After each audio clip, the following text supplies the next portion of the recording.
안녕하십니까. 제가 1995년 파리에서 귀국해 우리나라 사람들 눈을 보았을 때 무서웠습니다. 눈이 전부 반질반질했기 때문입니다. 남에게 당하지 않으려고, 또 어떻게 하면 남을 조금이라도 더 뜯어먹으려고 눈이 반질반질했습니다.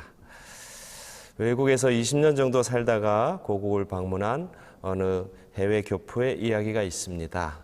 인천공항에 내려 택시를 타고 가는데 길거리에 보니까 차도 많고 사람도 많고 20여 년 전 한국을 떠날 때와 비교해 보니 달라진 것이 참으로 많았습니다. 그래서 택시기사에게 물었습니다. 아저씨, 저 많은 사람들이 다 무엇을 먹고 사나요? 택시기사의 대답이 걸작이었습니다. 뭐 서로 뜯어먹고 살지요. 지난 시간에는 성체성사에 관한 교부들의 증언을 살펴보았습니다.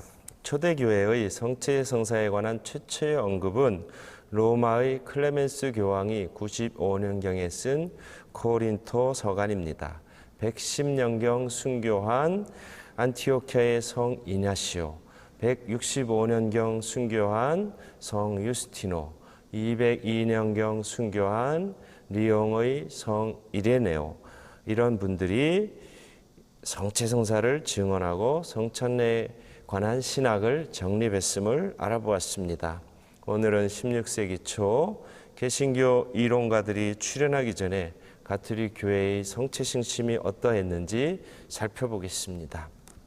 14세기, 15세기까지의 상황을 본다면 그리스도께서 성체 안에 참으로 계시다는 교리가 일방적으로 강조되었기 때문에 성체 강복과 성체 거동 같은 외적인 행사가 성체 신심의 주류를 이루었습니다.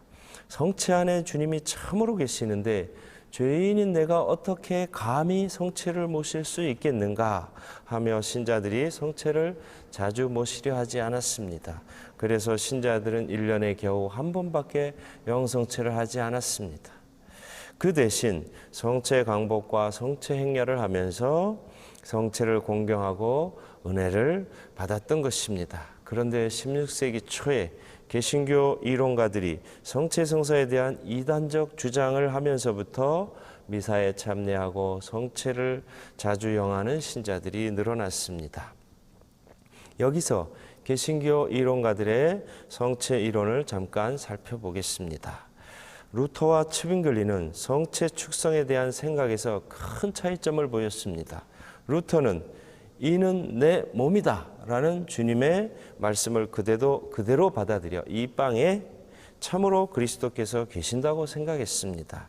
그러나 츠빙글리는 이는 내 몸이다 라는 주님의 말씀을 이는 내 몸을 뜻한다 라고 알아들었습니다.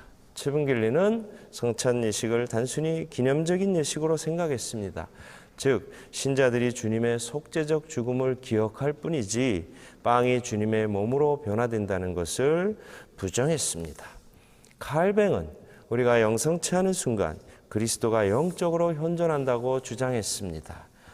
미사 중에 사제가 이는 내 몸이다라는 그리스도의 말씀을 반복할 때 빵에 그리스도가 실제로 계신다고 생각하는 것을 우상 숭배로 단정하고 그리스도가 다만 영적으로 계신다고 주장했습니다.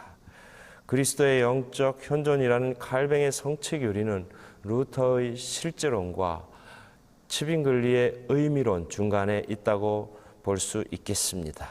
우리 가톨릭 교회의 교리와 마찬가지로 루터는 성체 안에 그리스도께서 참으로 계신다고 생각했습니다.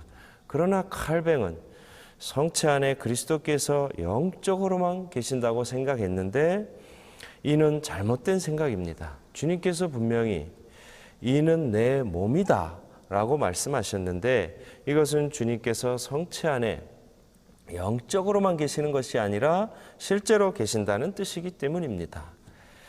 이처럼 16세기 초 성체성사에 대한 이단적 이론이 등장하자 가톨릭 교회에서는 미사에 참여하고 성체를 자주 영하는 신자들이 늘어났습니다. 사실 성체 강복과 같은 행사는 신자들이 영성체를 하지 않아서 궁여지책으로 나온 것이지 성체성사의 본질은 아닙니다. 성체는 근본적으로 받아 먹고 받아 마실 것이지 쳐다보고 절할 대상이 아니기 때문입니다. 외적으로 치우친 행사보다도 더 심각한 문제는 미사의 효과에 대한 그릇된 생각이었습니다. 14세기, 15세기의 사제들은 강론을 하면서 미사 성제에 대한 기본 교리보다는 미사의 효과에 대한 미신적인 생각을 퍼뜨렸습니다. 예를 들면 미사에 참여하는 동안 사람이 안 늙는다든가, 미사에 참여하는 날에는 벼락을 안 맞는다든가, 급사를 당하거나 객사하지 않는다는 식으로 강론했습니다. 미사의 효과에 대한 이야기를 많이 함으로써 건전한 교리보다는 기복신앙을 부추겼습니다. 더욱 한심스러웠던 것은 제단 사제가 많이 있었다는 사실입니다. 제단 사제는 신자들이 청하는 미사 지향에 따라 하루에 수도 없이 여러 번 미사를 드리는 일 외에는 아무것도 하지 않는 신부를 뜻합니다. 한마디로 말해 미사 드리는 기계 같은 신부가 14세기, 15세기에 많았습니다. 교회 당국이 이런 잘못된 관습을 없애려 노력했으나 별로 효과가 없었습니다. 교회 내의 이런 잘못된 성체 심신과 개신교 이론가들의 출현으로 교회는 성체 성사와 미사에 대한 올바른 가르침을 내리게 되었습니다. 그것이 곧 트리엔트 공의회입니다. 이상으로 16세기 트리엔트 공의회가 열리기 전에 중세의 성체 신심을 알아보았고, 다음 시간에는 트리엔트 공의회의 성체 성사에 관한 가르침을 살펴보겠습니다.